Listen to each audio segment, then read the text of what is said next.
తమిళనాడులోని తిరువళ్ళూరు జిల్లా తిరుత్తణిలో సుబ్రహ్మణ్యేశ్వరుడు స్వయంభూగా కొలువుదీరాడు.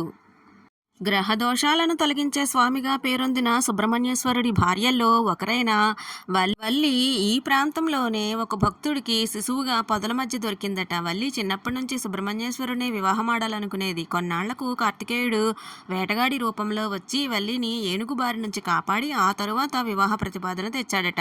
తనను కాపాడింది స్వామేనని అర్థం చేసుకుని పెళ్లి చేసుకోవడంతో కార్తికేయుడు ఇక్కడ వల్లి సమేతంగా స్థిర నివాసం ఏర్పరచుకున్నాడు. వల్లీ దేవసేనలతో కొలువైన ఈ స్వామిని దర్శించుకునేందుకు భక్తులు 365 మెట్లు ఎక్కాలి. ఏడాదిలోని ఒక్కో రోజుకు ఒక్కో మెట్టు చొప్పున మొత్తం 365 మెట్లను ఏర్పాటు చేశారిక్కడ.